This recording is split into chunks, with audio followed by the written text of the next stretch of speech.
نويت التعلم والتعليم والإفادة والاستفادة والتدبر والتذكير والنفع والانتفاع والحث على التمسك بكتاب الله وسنة رسول الله والدلالة على الهدى والدعاء على الخير.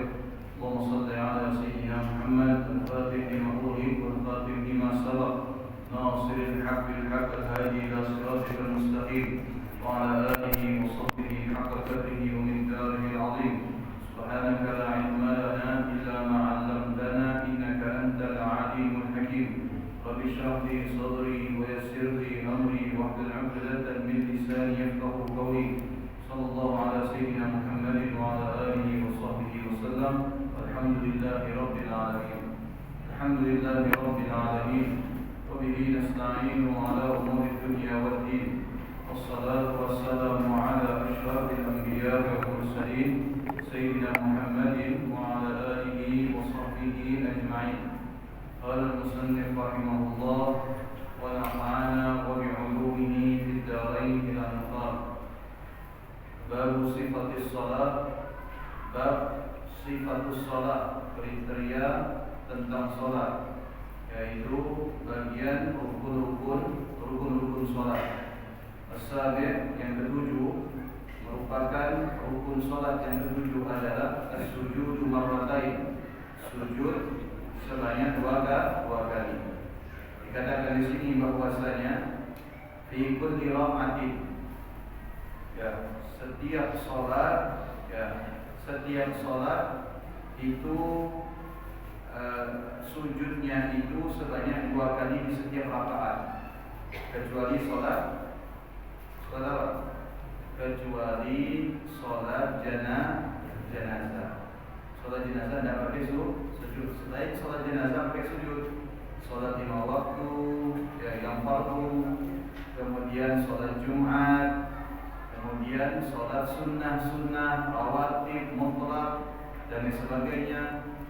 Semua salat itu, ya, di dalamnya terdapat sujud. Di dalam satu rakaat ada dua kali sujud. Kecuali salat apa? Salat jenazah. Nah, kalau salat jenazah, salat gaib itu jangan sujud. Ya, khawatir nanti dikira orang, ya, dosa si mayit itu banyak pakai sujud pula. Ya kan? Anda. Itu yang pertama. Yang kedua, ya, umumnya setiap rakaat itu sujudnya sebanyak dua kali. Apakah memungkinkan di dalam satu rakaat itu sujud lebih daripada dua kali?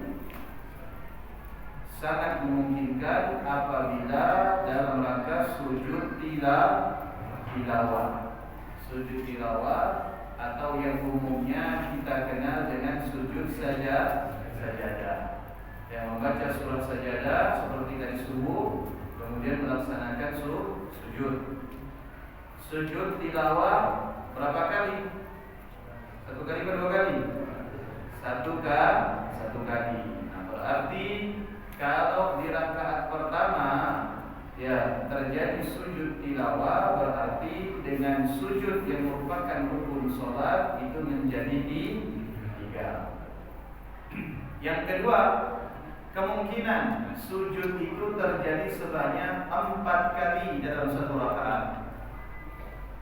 Ayo, sujud sahwi. Ya, sujud sahwi digabung dengan sujud rukun. Ya, di rakaat terakhir sujud 2 kali sebagai rukun salat.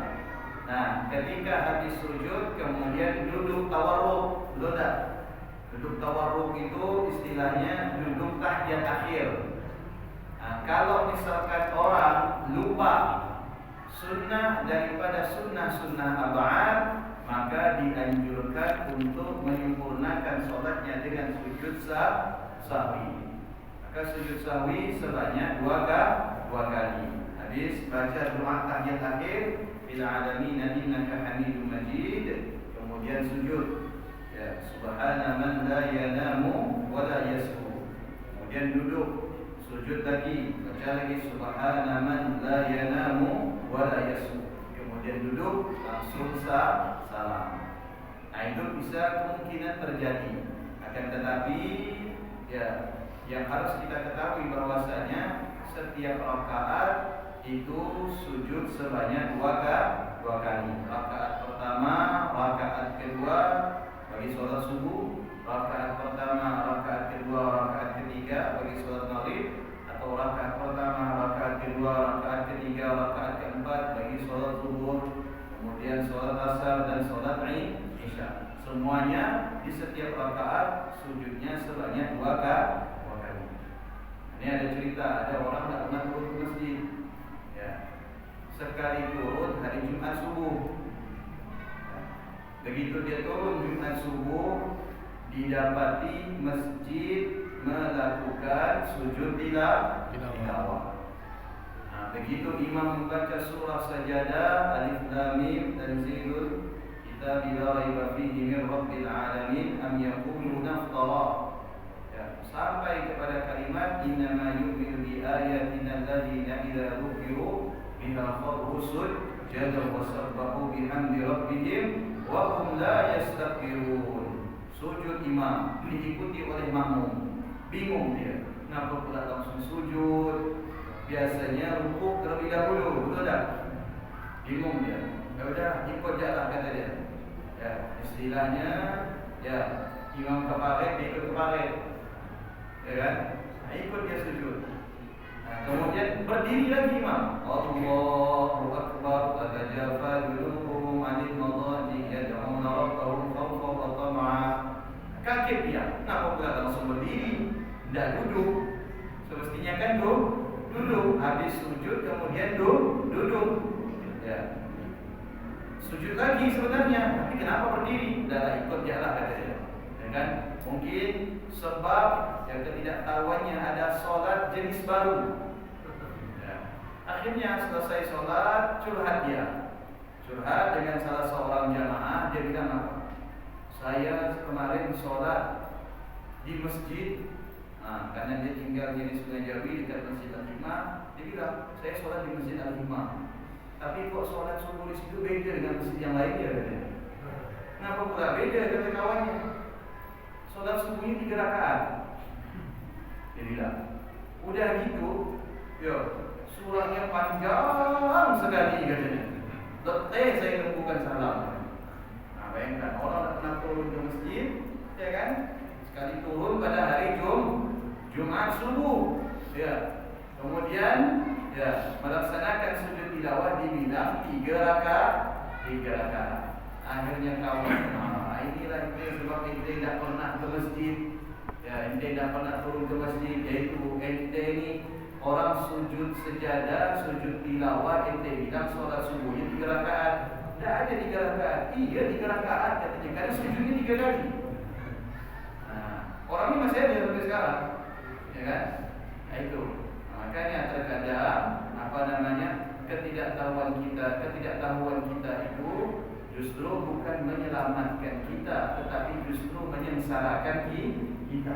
Makanya kita itu diwajibkan untuk belajar, diwajibkan untuk menuntut ilmu agar kita itu tidak terkurung dan terperangkap di dalam ketidaktahuan terus.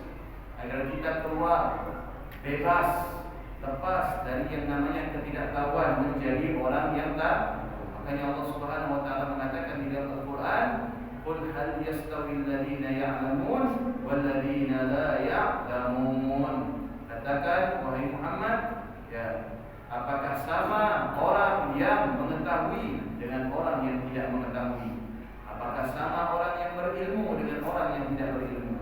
Makanya beda orang yang beribadah dengan ilmu, ya, dengan orang yang beribadah tanpa ilmu. Perbedaan itu cukup jauh, kontras, ya. Maka yang membedakan itu adalah ilmu. Ya. Makanya kita bersyukur kepada Allah, Allah karuniakan kepada kita ini kesempatan untuk mempelajari ilmu. Dari kitab was-sunnah wal ijma'. Alasan setiap rakaat itu terdiri daripada 2 sujud itu dikuatkan oleh apa? Dikuatkan oleh bil kitab was sunnah wal ijma'. yaitu keterangan yang ada di dalam Al-Quran, keterangan yang ada di dalam hadis, dan sepakat mayoritas para ulama. Semua ulama, ya, baik itu dari kalangan terdahulu atau ulama dari kalangan abad ini, dari lintas mazhab, dari Hanafi sampai kepada Hambali, semuanya sepakat setiap rakaat terdiri daripada 2 sujud. Tidak ada ulama yang berselisih paham dalam hal ini. Ya, para ulama tidak berselisih paham. Tidak ada ulama B mengatakan sujud cukup 1 kali setiap rakaat. Tidak ada ulama yang mengatakan sujud harus lebih daripada 2 kali setiap rakaat. Tidak ada. Semua ulama, ya, dari berbagai macam kalangan atau bahkan lintas mazhab yang 4 resmi di dunia itu menyatakan bahwasanya setiap rakaat itu terdiri daripada 2 sujud atau 2 kali sujud. Wa huwa lughatan, adapun secara bahasa sujud itu artinya apa? Al-khudu'. Khudu' itu artinya apa? Artinya adalah merendahkan. Ya. Al-khudu' itu artinya merendah. Makna merendah ini bukan secara maknawi. Ya, makna rendah di sini bukan secara maknawi saja, tetapi makna merendah di sini diikuti secara apa? Secara jasmani, secara anggota tubuh. Maka di dalam sholat itu kita memenuhi dulu secara lughatan, baru kemudian istilahan. Wa syar'an wad'ul a'da as-sab'a al-adiyah. Dan arti secara syarak sujud itu bagaimana supaya mendapatkan atau memenuhi makna secara bahasa merendah. Karena kalau kita artikan secara bahasa merendah itu relatif. Menurut saya barangkali merendah itu dengan menunduk. Menurut Bapak sebagian barangkali merendah itu dengan apa? Dengan merendahkan badan serendah-rendahnya. Tapi tidak itu yang diinginkan oleh syarak. Yang diinginkan oleh syarak makna sujud al-khudu', merendahkan diri itu maknanya adalah yaitu meletakkan 7 anggota tubuh di atas tanah. Wad'ul a'dha as-sab'a, meletakkan 7 anggota tubuh di atas tanah. Kalau kita berdiri, berapa anggota tubuh yang ada di atas tanah? Ada 2. Kalau kita duduk ada berapa? Ada 3. Kalau misalkan kita berbaring ada berapa? Ada 5. Kepala, ya, kemudian bahu, kemudian kaki. Nah, berarti tidak mencukupi sampai 7 yang dimaksud oleh syarak definisi daripada sujud.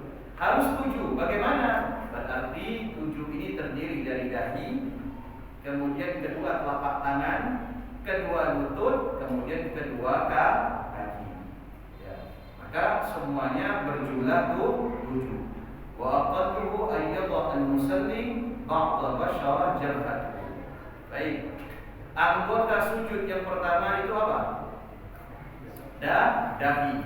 Tapi ingat, bukan anggota sujud yang pertama kali ini dahi, lantas ketika sujud meletakkan dahi terlebih dahulu. Kalau dahi dulu diletakkan, habis tidak. Ya, bisa-bisa balik sholat, ya, pakai kompres kepala semua. Ya kan? Nah, bukan itu maksudnya. Memang anggota sujud itu dahi adalah anggota pertama, tapi bukan maknanya dahi adalah anggota yang pertama kali harus diletakkan ketika sujud. Melainkan bahwasanya dahi ini terletak di anggota tubuh yang paling atas. Nah, maka di sini syarat dahi itu, ya, memenuhi syarat agar sah melaksanakan sujud. Bagaimana? Ayyadha al-musalli ba'du basyara jabhatahu. Hendaknya bagi orang yang melaksanakan sholat meletakkan ba'du di sini sebagian di sini. Hendak semua dahi itu wajib menyentuh lantai. Tidak semua dahi, karena dahi ini luas dah. Luas. Tidak semuanya harus menyentuh lantai. Kalau semuanya otomatis kita sujud itu goyang-goyang. Betul tak? goyang kanan, goyang kiri, gitu kan? Kayak orang meratakan donat pakai gula, ya kan? Bolak-balik supaya apa? Supaya rata donatnya dengan gula, gitu kan? Ya, tidak demikian. Nah, yang dimaksud dengan ba'dul jabhah, sebagian dahi, artinya walaupun sedikit dahi ini menyentuh lantai, menyentuh tempat sujud, maka sudah dianggap itu memenuhi syarat sujud bagi anggota pertama, yaitu dahi. Sudah cukup. Walaupun misalkan dia pakai kopiah model orang Pakistan, tu tahu tak? Yang tengahnya ada segitiga, ya kan? Yang pernah haji atau pernah umrah mungkin pernah lihat kopiah orang Pakistan itu kan lucu. Tengah-tengah ni itu ada bentuk kayak kubah, ya kan? Bentuk greget itu. Nah, itu kan terbuka separuh, tertutup sebagian. Kalau itu dipakai sujud sah. Ya, kenapa? Karena terbuka sebagian. Yang tidak boleh itu adalah menutup keseluruhan jabhah, yaitu dahi. Ya. Dahi ini ditutup semuanya, baik dengan rambut, baik dengan mukena, baik dengan kopiah, baik dengan tangan. Ya, maka sujudnya tidak sah. Ya, sujudnya tidak sah. Andaikan dahi ini sebagian saja, sedikit saja kulitnya itu menyentuh tempat sujud, maka sudah dikatakan mencukupi syarat sahnya sujud bagi anggota sujud yang pertama, yaitu dahi. Au ba'du sya'riha 'ala musalla wa ba'da min kulli min kaffaihi wa rukbataihi wa qadamaihi. Begitu juga dengan anggota sujud yang lainnya. Dahi, kemudian kedua telapak tangan. Kedua telapak tangan ini tidak boleh ditutup sama sekali, terutama bagi perempuan yang pakai mukena. Tidak boleh sujud di atas mukena. Sujud di atas mukena, di atas sesuatu yang apabila kita bergerak, maka dia ikut bergerak, maka tidak sah. Dalam mazhab Syafi'i seperti itu. Wanita yang sujud di atas mukena, meletakkan dahinya di atas mukena, maka sujudnya tidak sah. Kenapa? Karena begitu wanita tersebut bergerak, maka mukena juga ikut bergerak. Tidak sah. Jelas ya? Paham? Yang kedua, ini rentan dialami oleh perempuan. Yang kedua adalah ketika sujud bagi perempuan tidak boleh meletakkan telapak tangannya di atas mukena. Paham ya kira-kira? Mukena itu tidak boleh dijadikan alas bagi telapak tangan. Tapi kalau misalkan hanya sebagian segini, terus ininya, ruas jarinya tertutup dengan mukena, kemudian telapak tangannya tidak tertutup, nempel di tempat, di lantai atau di sejadah, maka sujudnya sah. Hanya sebagian yang tertutup, tapi tidak semua. Tapi kalau misalkan semua tertutup, kedua telapak tangan ini ya, tertutup dengan mukena, maka sujudnya tidak sah. Itu perempuan. Dua itu ya. Yang ketiga, perempuan lagi ini. Ya. Perempuan kalau sujud usahakan kakinya itu tidak boleh kelihatan. Berbeda dengan laki-laki. Ya, kalau laki-laki tidak masalah kakinya kelihatan. Justru laki-laki kalau menutup kakinya ketika sujud, nah itu kita curiga. Ya kan, ditarik sarungnya, ditutup waktu sujud kakinya. Ya kan, curiga kita ada apa kakinya ditutup. Ya kan? Nah, laki-laki tidak masalah mau nampak kakinya, mau nampak betisnya, tidak masalah. Karena aurat laki-laki jauh lebih ringan daripada aurat perempuan. Nah, tapi bagi perempuan yang hanya terbuka itu adalah wajah dan kedua telapak tangan. Selebihnya wajib tertutup, termasuk kaki ketika sujud. Maaf, kita dapati sebagian wanita belum maksimal menutup kedua kakinya, khususnya telapak kaki ketika sujud. Nah, biasanya kalau kita lihat belakang terlambat, ya jamaah lagi sujud, itu kadang kita noleh ke jamaah perempuan nampak kakinya. Walaupun itu tidak kita lihat sendiri, tetapi terbuka dilihat oleh orang lain, maka sholat kita batal. Jadi aurat ini tidak mesti kita yang lihat. Ya, walaupun kita tidak tahu, namun orang yang lihat aurat kita terbuka, maka selepas sholat orang bilang tadi, ya orang tadi itu bilang, tadi Pak, Bu, ya auratnya terbuka ketika sholat. Bagaimana? Sholatnya batal. Berbeda kalau misalnya kita sadar aurat kita terbuka, maka otomatis secepatnya kita tutup. Tidak boleh kita biarkan. Kalau kita biarkan, maka batal. Tapi kalau segera kita tutup, maka tidak batal sholatnya. Paham ya? Nah, itu yang berkaitan dengan telapak tangan. Nah, kemudian apa? Warukbataihi wa qadamaihi, dan begitu juga ya, kedua lutut, yaitu wajib menyentuh lantai. Tidak boleh sujud satu lutut menyentuh, satu lutut diangkat, tidak sah, kecuali bagi orang yang berhalangan seperti sakit dan sebagainya, tidak salah. Wa qadamaihi, kemudian kedua ruas kakinya itu wajib menyentuh lantai. Artinya jari kaki itu harus ditekan, tapi tidak juga tekannya itu terlalu kuat. Yang penting ada semacam tekanan. Ya, tidak boleh digantung, tidak boleh hanya diletakkan, tapi wajib ada tekanan. Dan tidak wajib semua jari itu menyentuh lantai. Walaupun satu jari yang ditekan, 4 jari tidak menyentuh lantai, maka sudah dianggap mencukupi syarat untuk sujud. Wal jabha maqtanafahul jabbainani wa huma al-munhadirani an janibiha wa innama wajaba kashfaha duna baqiyat al-a'dha bisuhulati. Wadhalika lil-hadith as-sahih idza sajadta famakkin jabhataka wa la tanqur naqran. Baik. Pertama, anggota sujud yang pertama adalah dahi. Dahi ini adalah bagian paling atas daripada wajah. Ya, kepala ini punya 2 anggota. Ingat, kepala itu dalam fikih ada 2 anggota. Pertama namanya wajah. Selain wajah itu namanya kepala. Itu harus kita bedakan. Ketika wudu yang dibasuh wajah atau kepala? Wajah. Wajah. Dua-duanya. Wajah dan kepala.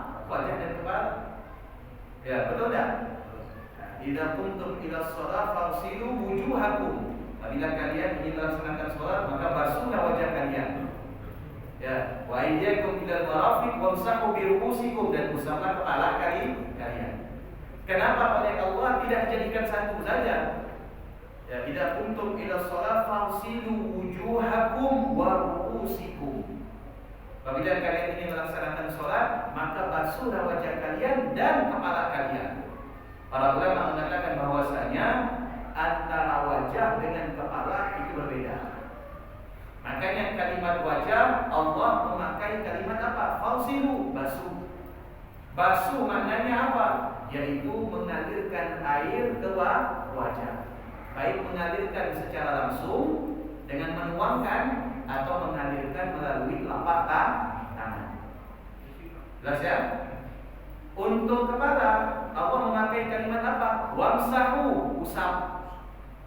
Bukan basuh, tetapi usap. Yang namanya usap itu yang mengusap. Tidak perlu disiram, tidak perlu diguyur, tidak perlu disimbur, tapi cukup mengusap, membasahkan tangan, kemudian mengusap. Artinya kata para ulama, di kepala itu ada 2 anggota. Yang pertama adalah wajah, yang kedua adalah kepala. Dan dahi adalah anggota di antara anggota wajah yang paling atas posisinya. Yang paling atas itu adalah dahi. Nah, itu definisi daripada dahi. Maka dalam hal ini wa innama wajaba kashfaha. Ya, sesungguhnya diwajibkan untuk apa? Kashfaha ini membuka, tidak tertutup. Ya, tidak ada yang mencegah dahi ini untuk menyentuh tempat sujud. Membuka, melepaskan duna baqiyat al-a'dha bisuhulah. Kenapa harus dilepaskan? Tidak boleh memakai alas ketika sujud. Tujuannya adalah mengamalkan hadis Nabi SAW yang berbunyi, "Idza sajadta famakkin jabhataka wa la tanqur naqra." Kata Nabi SAW, apabila kalian sujud, famakkin jabhatak, maka tetapkanlah dahi kalian. Maknanya tetapkan di sini mendiamkan sejenak, wa la tanqur naqran, menetapkan sejenak dahi ini ke atas tempat sujud, wala tanqur naqran, janganlah kalian itu sujud laksana ayam yang sedang makan. Kalau ayam lagi makan juga jadi tidak mendiamkan sejenak, ya kan? Tidak ada ayam itu makan ya baru kemudian makan, tidak ada. Betul kan? Nah, itu kan model ayam. Makanya gerakan sholat itu tidak sama dengan gerakan hewan. Oleh Rasulullah kita itu diwanti-wanti untuk tidak melaksanakan sholat, mengerjakan sholat meniru gaya hewan. Ketika sujud tidak boleh wala tanqur naqran, seperti ayam sujudnya sebentar ya, asalnya tuh langsung duduk ya. Kayaknya apa? Kayaknya sensitif dia punya dahi, tidak boleh lama-lama sujud, takutnya timbul jerawat tadi. Ya kan? Itu kan ada orang yang sensitif, betul tak? Sensitif sekali, tidak mau dia lama-lama. Ya. Yang kedua, Rasulullah menegaskan bagaimana sujud itu agar tangan ini, ya, bagian sikutnya itu tidak menyentuh lantai, sehingga tidak menyerupai, binatang yang satu itu ketika duduk. Disitulah perbedaan ibadah kita, di mana gerakan-gerakan ibadah khususnya sholat ini, ya, itu tidak ada yang menyerupai dengan gerakan-gerakan hewan. Terus ya, wala tanqur naqran, janganlah kalian itu sujud sebagaimana hewan ketika mematok makanan. Ma khabarin annahum syaqau ilaihi sallallahu alaihi wasallam syiddatul harri falam yarshiduhum li satriha walau jaza la arshiduhum lidalik. Di zaman Nabi SAW itu pernah panas yang sangat luar biasa. Ini kemarin kalau kita dengar jamaah haji itu panasnya sampai mencapai angka 50, bahkan lebih, ya kan? Panasnya luar biasa sampai kata mereka, Ustaz, saking panasnya itu angin itu kayak nampak untuk kita. Ya, saking panasnya dia punya hawa itu, ya kan? Punya hawa itu, punya udara itu sangat panas. Apalagi di zaman dahulu, di zaman Nabi yang belum ada AC, belum ada bangunan-bangunan tinggi, belum ada yang namanya kipas angin uap, betul tak? Belum ada yang namanya kulkas, belum ada yang namanya air dingin. Ini sahabat ini kan ngadu kepada Nabi SAW, ya, minta agar Nabi memperbolehkan mereka untuk sujud menggunakan alas dahi. Sekarang saya mau tanya, zaman Nabi itu ada sejadah? Ada tak? Ada. Ya kan? Tidak ada sejadah. Ya. Tokoh Nobel pun tidak ada di sini. Ya kan? Nah itu, di zaman Nabi tidak ada sejadah, tidak ada alas. Ya, mereka, Nabi kita Muhammad SAW beserta para sahabat radhiyallahu anhum sujud di atas tanah yang gersang, panas. Kalau panas tanah itu. Ya kan? Saking panasnya pada saat itu sahabat itu minta kepada Nabi agar diperbolehkan untuk menggunakan alas ketika sujud. Ya, menggunakan alas ketika sujud. Maknanya apa? Maknanya bukan Nabi itu melarang menggunakan sejadah, bukan. Tapi para sahabat itu minta agar kening mereka itu diberikan penutup, supaya ketika mereka sujud itu tidak merasakan kepanasan. Lalu oleh Nabi SAW dilarang, tidak diperbolehkan. Ya, tetap wajib bagaimanapun keadaannya sujud itu dahi dalam keadaan terbuka. Masalah kita menggunakan sejadah boleh, menggunakan sapu tangan sebagai alas boleh, asalkan sapu tangan itu tidak dibawa. Ketika sebelum sholat sudah diletakkan dari awal sholat, tidak boleh sapu tangan itu begitu mau sujud dibentangkan sujud. Begitu bangkit dari sujud, sapu tangannya diambil lagi, diletakkan. Itu tidak sah sujudnya.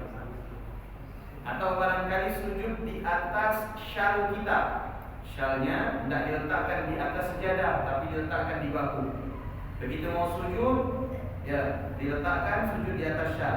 Begitu berdiri, syalnya diambil lagi. Itu tidak boleh, tidak sah sujudnya. Tapi selama kita sujud di atas alas, ya selama alas itu tidak kita bawa ketika kita berdiri dalam keadaan sholat, maka sujudnya dihukumi sah.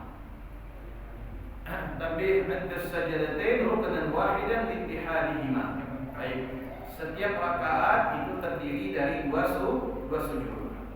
Apakah dua sujud ini masing-masing rukun atau satu rukun?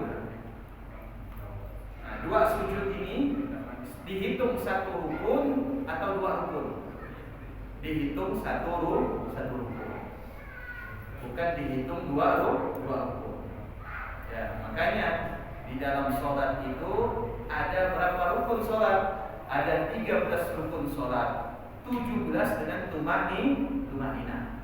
Ada 13 rukun sholat. Di antaranya apa?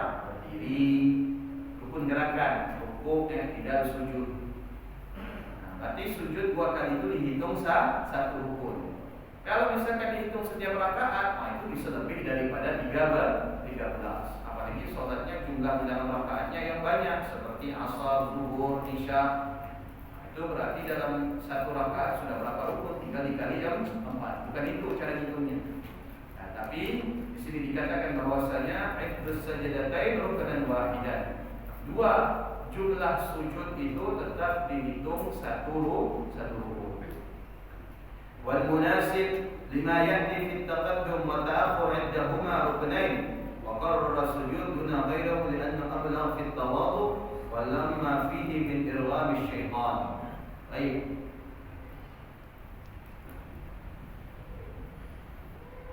Setiap rakaat rukun apa yang diulang lebih daripada satu kali? Yo. Setiap sholat ada rukun. Di setiap rakaat yang rukun itu diulang lebih daripada satu kali. Rukun apa namanya? Ya sujud. Kalau ruku berapa kali? Ya tidak berapa kali? Kali. Duduk di antara dua sujud berapa kali? Satu kali. Tahiyat pertama berapa kali? Satu kali. Nah, sujud itu setiap rakaat sebanyak 2 kali. Berarti di sini ada pengulangan tidak? Mulang. Dari berdiri, ruku, i'tidal, kemudian sujud. Kemudian setelah sujud duduk. Setelah duduk langsung berdiri, apa sujud lagi? Sujud lagi. Kenapa harus sujud lagi? Padahal tadi sudah sujud. Kenapa untuk bagian i'tidal tidak diulangi? Habis i'tidal, kenapa untuk ruku tidak diulangi? Habis ruku langsung i'tidal, habis i'tidal langsung sujud. Tidak ada ruku, i'tidal, ruku lagi kecuali sholat gerhana. Kenapa harus diulangi sujud setiap sholat, setiap rakaat? Jawabannya adalah li'annahu ablagh fit tawadhu.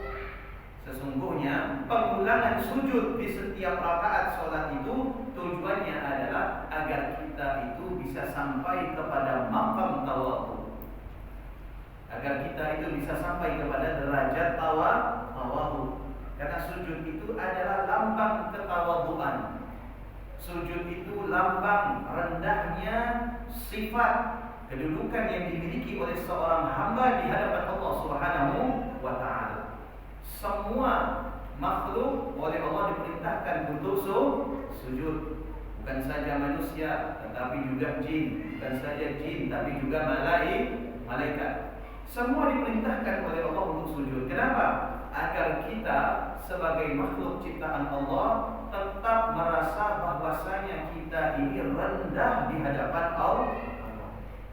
Selama-lamanya kita ini rendah, sampai kapanpun, dimanapun, kapanpun, kita ini tetap rendah dan kita ini tetap tidak ada apa-apanya di hadapan Sang Pencipta. Makanya kalau kita sujud itu sujudlah bukan saja secara anggota tubuh, tetapi juga sujud secara keadaan. Ketika kita meletakkan 7 anggota tubuh di atas tempat kita sujud, menunjukkan bagaimana kita ini tidak memiliki apa-apa di hadapan Allah. kita ini tidak memiliki kekuasaan, kita ini tidak berkuasa, kita ini tidak mampu, kita ini tidak memiliki kekuatan di hadapan Allah Subhanahu wa taala. Itu alasan pertama. Yang kedua, walima fihi min irghabi syaitan. Tujuan yang kedua adalah kenapa diulangi sujud hingga sebanyak 2 kali setiap rakaat. Tujuannya adalah agar Allah Subhanahu wa taala menjadikan kita tidak memiliki sifat sebagaimana syaitan. Agar kita tidak mengalami kejadian, agar kita dijauhkan oleh Allah dari sifat yang tidak baik yang dimiliki oleh syaitan. Makanya kita diperintahkan untuk mengulangi sujud.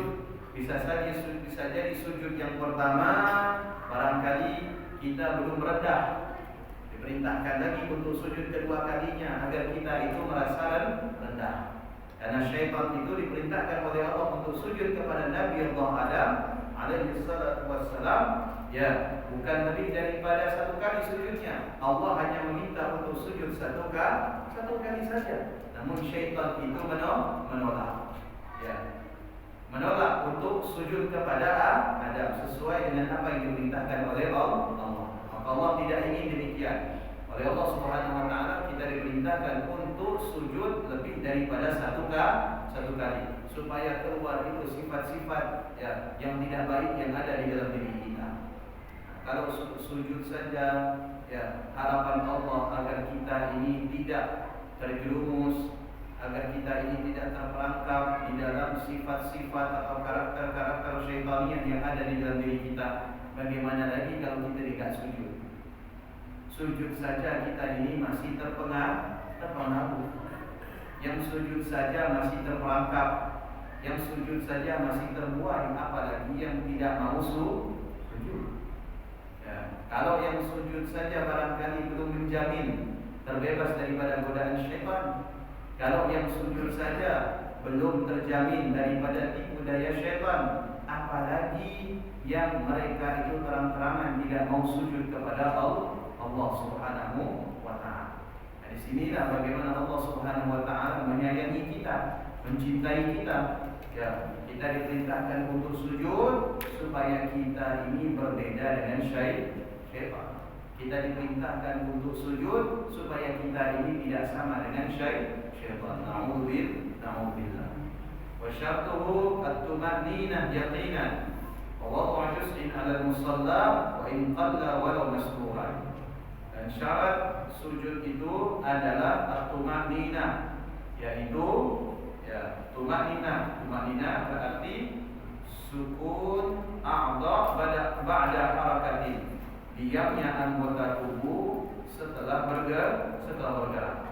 Jadi setelah bergerak, setelah kita itu i'tidal, kemudian kita sujud. Antara i'tidal dengan sujud ini pasti ada gerakan, betul tak? Nah, setelah bergerak ini menuju sujud, di saat sujud itu kita diperintahkan untuk tuma'ninah, yaitu berdiam sejenak dengan kadar durasi bacaan tasbih subhanallah. Wa wajus'in 'ala musalla, dan meletakkan anggota tubuh di atas tempat sujud.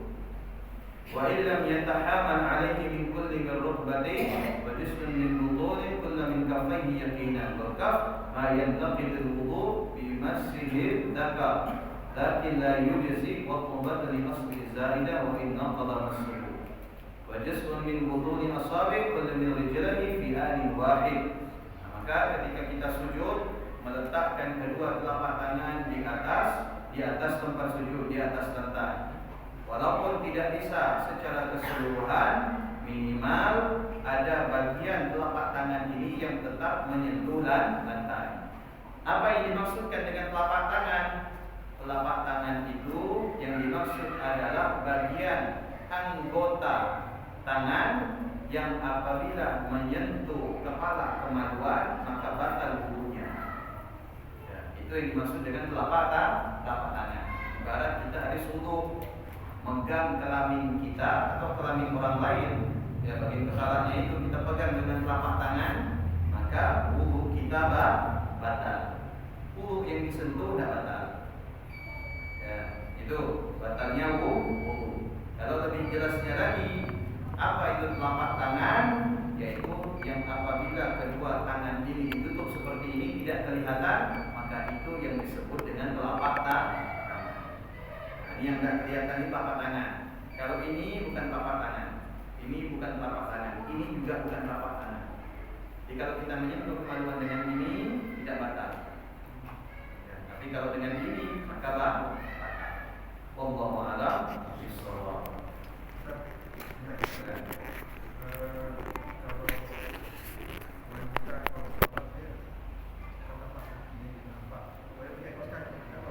Kalau pakai kaos kaki tidak masalah, tetap dihukumi tertutup karena kaos kaki itu kan alas. Kalau ini kopiah ini yang kena di sini atau di sini?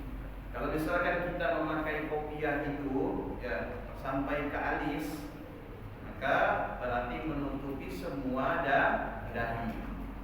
Kayak orang kalah judi itu kan pinjamkan tuh, ya kan? Kalah sabung, nah itu kan kopiahnya pinjam ke bawah tuh, sampai ke alis, betul tak? Nah itu kalau dipakai sujud tidak sah, ya kan? Nah, maka bagaimana? Ya pakai orang kopiah yang menang. Nah, yang menang itu kan kopiah ke atas, karena dia menang, tidak banyak mikir. Tapi kalau misalkan makainya segini, ininya tetap terbuka. Permasalahannya ini yang terbuka ini nyentuh dah. Kalau nyentuh sah. Tapi kalau yang terbuka ini, walaupun dipakai kopiah model ke atas seperti ini, tapi ini tidak menyentuh sama sekali, sujudnya tidak sah. Yang menjadi titiknya itu adalah sebagian dahi ini tetap menyentuh tempat sujud. Misal ada bagian rambut yang mengenang, misalkan ada bekel lah rambutnya kan, terkena, ada yang terkena, ada sini yang juga bisa menyentuh tempat sujud, tapi yang di sini rambutnya jadi menutup gitu. Kalau misalkan rambutnya menutup semua dahi, kan nggak batal. Tapi kalau sebagian saja menutup, sebagiannya tidak, masih ada sebagian dahi yang tetap menyentuh langsung lantai atau sujud sah. Terus kadang-kadang kan orang rambut panjang melihat itu pada saat dia sujud itu dia gunakan tangan kirinya tangkap ini sujud ini, itu gerakan itu apa yang enggak menambah gerakan sholat atau baik, kalau itu gerakan tidak membatalkan sholat karena tujuannya agar sujudnya itu menjadi sah.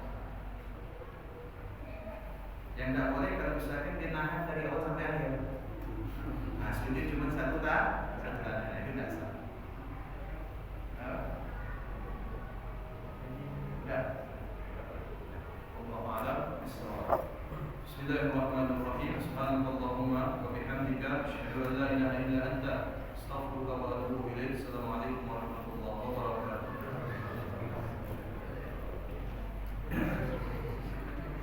Saya akhiri video saya malam ini. Terima kasih. Semoga bermanfaat dan barokah bagi kehidupan kita. Billahi taufiq wal hidayah. Wassalamualaikum warahmatullahi wabarakatuh.